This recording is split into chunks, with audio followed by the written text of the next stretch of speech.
Ik ben Christian Dijkstra, 13 jaar en kom uit Wolfga. En ik ben dit jaar Nederlands kampioen geworden met vissen.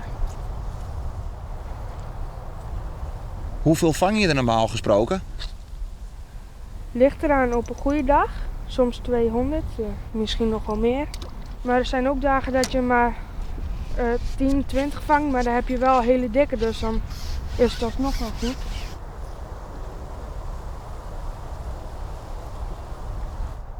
Christian, wat gebeurde er net?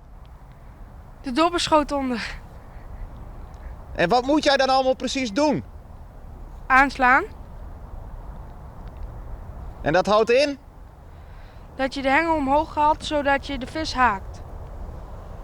En was dit nu een snelle vangst? Nee. Nee?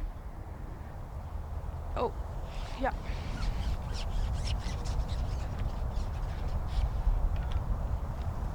Alweer een! Kleintje. Maar normaal heb je wel bijna in de eerste 10 seconden wel één. Dat meen je niet. Maar nu duurt het wel heel lang. Weet je, als ik ga vissen, weet je hoe lang ik dan moet wachten voordat ik er een vang? Nee? Nou, soms wel uren. Maar wat doe jij dan goed en wat doe ik dan verkeerd?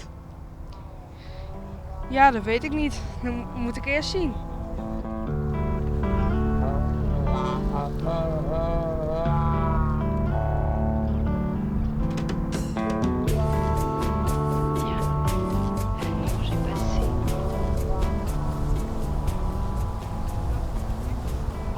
Ja, ik doe ook aan wedstrijden. Dat is... ja, hoe moet je dat uitleggen? Oh, een dikket. De competitie doe ik heel veel aan. Competities. En dat is dat je gewoon een paar wedstrijden doet. En daar komt de winnaar van die het hoogste heeft gescoord in alle wedstrijden. Weer, oh, dit is een mooie, denk ik. Ja. Is het ook wel eens sneu voor andere vissers als jij bij ze in de buurt gaat zitten? Dan moeten ze niet bij me in de buurt zitten. Ik dacht dat je voor vissen ontzettend veel geduld moet hebben. Maar ja, jij haalt ze binnen 10 seconden binnen.